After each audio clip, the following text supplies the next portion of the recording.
Okay. All right. Testing 1, 2, 3. I'm live. I don't see anyone here yet, but I don't really know how that works. So I'm just gonna do a bit of lighting adjustments here. Yeah. Sorry about that.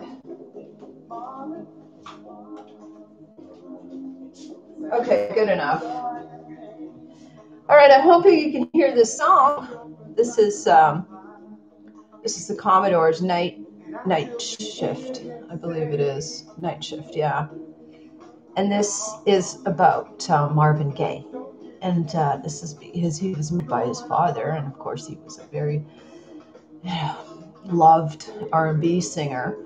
And I'm playing this song because this reminds me of my brother. And today would have been my brother's birthday. It's his 58th birthday. So I'm really, a little bit emotional because, well, so I just wanted to share that because, well, the summit's over. We're wrapping it up, and I'm like exhausted.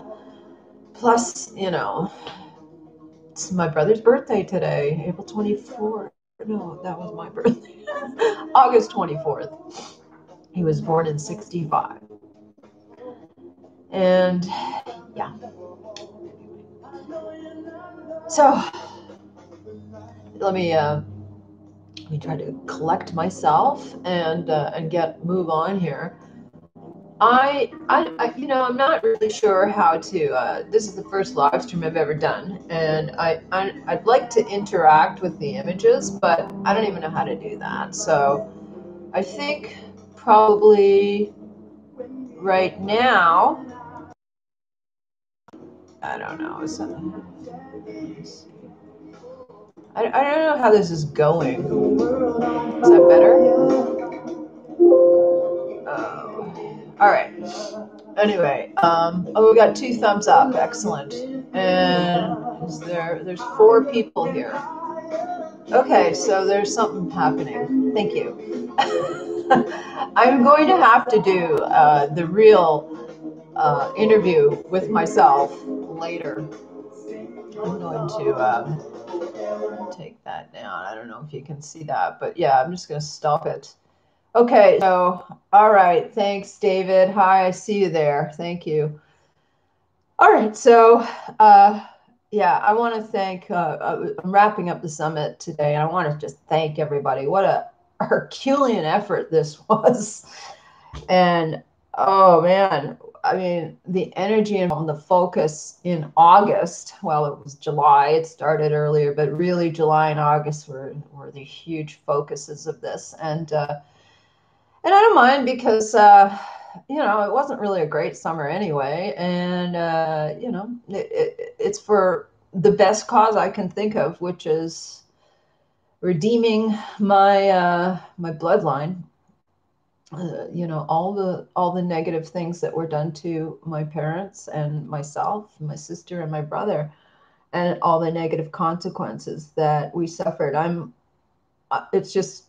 just lucky that I'm here to tell you, that. So I'm going to do everything I can do to write it, to make it until I'm dead. Like, what else could be more important, especially given these times and all the information that's come to light. Anyway, so that's that. So the summit was great. I want to thank all my guests, Lana Ponting, our guest of honor. That's fantastic. I don't know if you can see that. I really don't know what's happening here, but anyway. Yeah, Lana Ponting was our guest of honor, and she's 79 now. She's an original first generation survivor. And I want to stress how important it is for our lawsuit to unite and get this done as quickly as possible so that the first generation survivors of this dark evilness in our histories can see some justice in their lifetimes. Many of the people are dead. My parents are dead.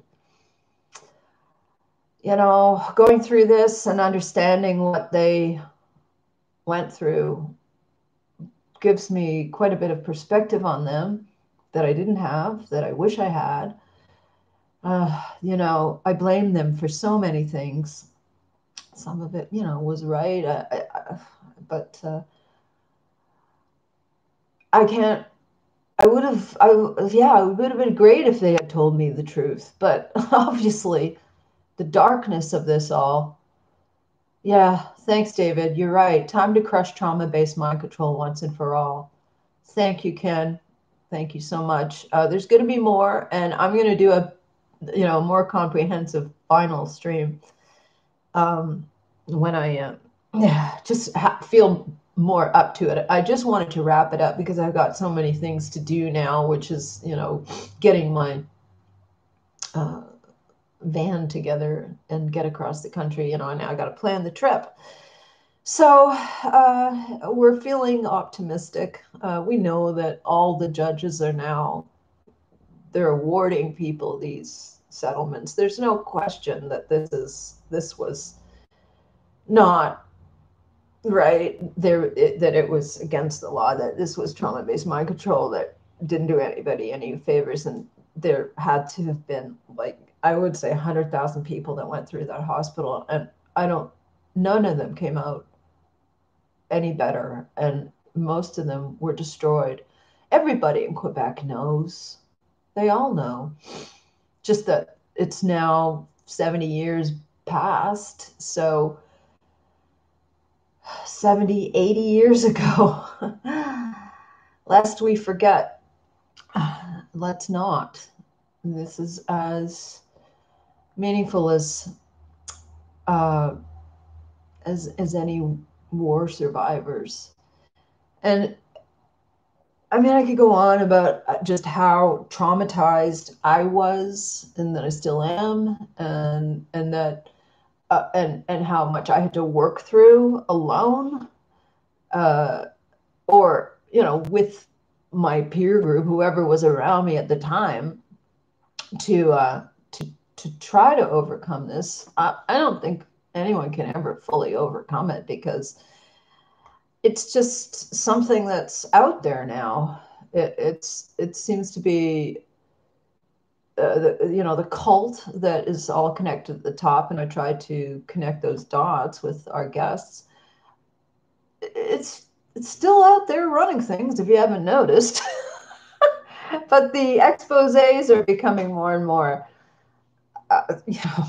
bountiful and pervasive, and so I'm joining that in my pursuits, and I can certainly enlighten so many of these arguments and so many of these stories, because I've lived it. It wasn't my aunt or a distant relative that was traumatized by you and Cameron and the doctors in there, and all the doctors before and after, because it didn't just end or begin for my parents there at the Allen. I lost my train. Okay, well, I want to talk about mental illness and what it is. So all mental illness is related to unresolved trauma. That's all it is. That's all it is. So none of those doctors, no doctors today. I will say there are exceptions to some therapists. I think they are few and far between, and I've never met one, but some of our guests have. But I, considering what the mental health industry did to my family, I stayed away from it like the plague, although I did have some attempts with it when I was younger, but it just never helped me. So all that never focuses on trauma being the cause. And so it's all covering up. And that's what his mental health industry does to this day with drugs, which destroy your functionality. I'm not on any psychotropic drugs, and I've never have been. I tried to take an antidepressant once. A friend of mine convinced me because of the way I am, it makes people think that I'm depressed, but I'm not depressed. I'm just this way. So, and so I did. I went and I got some antidepressants, and the doctor just said, okay, try it out. And I remember the pharmacist looking at me kind of strange. It was in Whistler, and she was a little snowboard girl. So she was like, what's going on here? You're supposed to be the happiest you can be in this town. Whistler is the #1 ski resort in the world, apparently. But I took one antidepressant, and it was a beautiful day and in the summer, and I had a photo hike planned. I was doing photo tours at the time. I was going to go down and see like a wake for a friend. I could not move. I don't know why I took it thinking that I could just carry on my day. I went into the fetal position and stayed in my bed with every dark emotion that I had ever associated with my mother, myself. It was all there. I mean, it's in my DNA. I don't know how to tell you this, but my mother was breastfeeding, and when I was in the womb, she was on all these drugs. So I get it. I don't like it will react differently to me because of my DNA is already part of that experiment. And I mean, that's just one example of how this program gets inherited. So the suffering and the trauma is just over the top. My parents, they tried. They were functional, somewhat. I mean, my mom was pretty much depressed in bed most of the time, but she was loving and not a multiple. And my father was definitely a multiple. He was well in the notes of the records that I've received. They call him this highly intelligent, complicated man, and he certainly was. I will go on about them later. I just can't right now. I wanted to just wrap up the summit. Jimmy James, if you're wondering, we didn't get to his. There were technical difficulties lining up the images with the audio. So hopefully we're going to invite Jimmy back and do it again. But I was trying to tie in the targeted individual experience because I would really like for them to know that it originated somewhere with that all that tech and all that the schematics of all the how it's done was tested at the Allen and all these connected underground, military, wherever they were doing it, anywhere, university hospitals, all over North America, all over the world, really, that's what I found. They were, all of it was connected, and I lost my train again. I just so I'm sorry. This is not the way I wanted it to be, like sharp and everything, but I'm just going to wrap it up. Thank you. And mention that all mental illness is unresolved trauma. So I'm trying to find out the truth of my family history. It's way more than just the records. I have the records. We're in a lawsuit, and I'm so thankful for that, because I know that so many other people, hundreds of thousands of victims of this program, TIs and victims in all those programs and satanic ritual abuse, aren't where we are right now. But I want to say that I do recognize you, and that is why I have already outlined the foundation, the mission foundation, which is Ultranation mission, with all the principles of uh, well, all the bullet points of my goals. But back to Jim James, I remember what I was saying. So how he's a classic today targeted individual, and the funny part about his story is that it really ramped up while he was on a business trip to Montreal. And that's when he says his remote neural monitoring started, when he was staying at a hotel called the Sofitel, which is at the base of the Allen Memorial Hill in Montreal, where that hospital is. That's when it ramped up, and he got, it went to 11, his whole targeting thing. And he's got videos of all these cop cars, like on parade, like 23 circling his hotel when he was trying to leave, all kinds of ambulances and fire trucks without any emergency, always driving by him. Like, it's so weird. It's not normal. So anyway, that didn't work out, but we'll hopefully have him on another summit. I'm going to do these summits now that we've got this, it's set up. It's going to keep going. We are going to win this lawsuit. It's just a matter of us coming all together and organizing and getting it done real quick, because that's what we want more than anything. There's been too many delays. There's been too much misunderstanding, really. You can't really tell a survivor that their story isn't their story when it's their story. I mean, it's pretty simple. You know what I mean? I think, a lot of people don't want to talk about it. I mean, that's why it took so long. And the second generation are doing this because our parents couldn't, even though there's a 70 years of history of attempting to make lawsuits. But restitution appears to be coming in the courts. They're making all kinds of settlements for all these victims because it's obvious now. So we will be there, hopefully this year. If not this year, then for sure next year. Okay?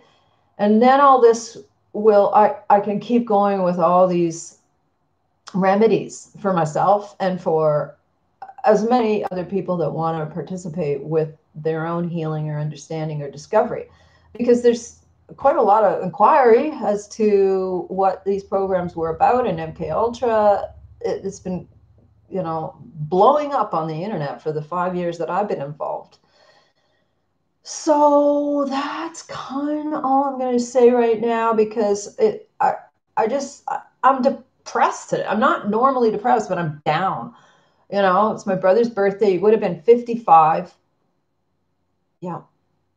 He died when he was 19, And when that happened, I was so heartbroken because, my sister had already been institutionalized a couple years before that. And both my parents were people that I could not, I tried to get away from them. I left home when I was 15. I did not include them in my life. I didn't have children because of them. I didn't want any, but it was because I went on my own. I just couldn't get really like a support base from one of my lovers, I guess, or boyfriends, or what you would think of that. That was a separate thing that I just couldn't bring it. I couldn't open my heart to, I couldn't, I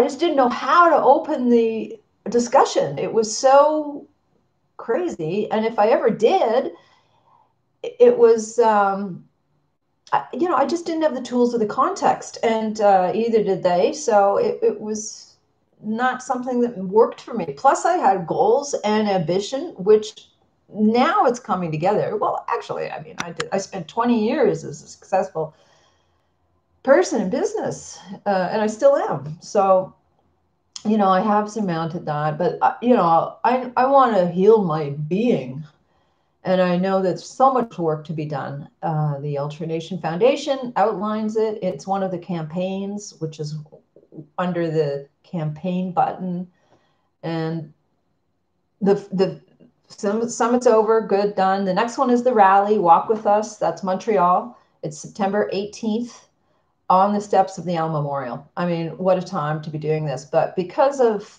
the, COVID and all that, I think I got to get back there now.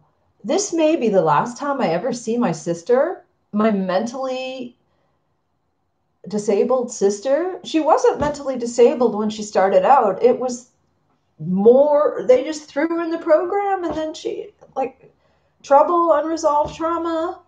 Guess what? Really? Is it all just a big, awful tragedy?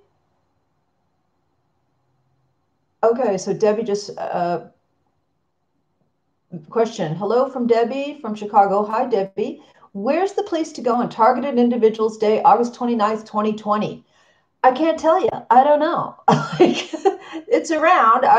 It's all, you got to look it up yourself. I don't know. I mean, I'm doing this, and it's all like targeted individual year, targeted individual lifetime. I'm focusing on my case because it's the it's sure thing. It's real. It's miles ahead of the other cases that are still broad parameters. But when we win this should be a good thing for all the other connected cases. I'm going to do another case for the children, Vix, because it's next. I've got the proof. So that's what's going to happen. But let's be clear that cases at least need to be identified within their own country, okay? You can't cross borders as far as I know. So I'm in Canada, I'm a Canadian. So there's plenty of us out in Canada that are connected or not to the Allen Memorial, but we're children victims. I believe in my heart, because I verified with what has happened in my persistence, that the truth will be known, and that we can get records. We will find these things. It's happened to me because of my persistence and my faith, my verification of my faith, because I know that these things can be done, because I already proved it to myself in so many counts. Now I'm going to prove it with this stuff, which is more humanitarian rather than just I can at least make myself happy as a single middle-aged woman, no kids, with 2 cats. I can do that. Anyway, I think I'm getting a little off topics here, but and rambly, which is okay. I think, remember, stream of consciousness is sort of a valid form of expression for artists, which is, I'm an artist, okay, a visual artist, and I'm going to keep doing it. So the rally will be on September 18th, and we will be doing a movie of that as well. So the documentary film is going to be mainly of that rally, but also of clips on the way and this whole thing. And it'll be in the public record. Now, this is not, I'm an amateur filmmaker. I'm a professional aerial photographer, that I can say, but I am an amateur filmmaker. But I've got the good equipment. Thank you to the people who've donated so far that helped me get that stuff. And I've been working with it, so I think it'll be good. But it's more for getting the job done to get the message out. But it'll probably be a good looking movie as well. So, hi, generation. Greetings from an Israeli MK Ultra survivor. Wow, how interesting. I'm sure you have lots to tell. And I'm very interested in hearing other survivors. And the problem is most people, they don't get to talk about it, and they're living in fear, and they don't have the context. They're still like treading water. Thank you.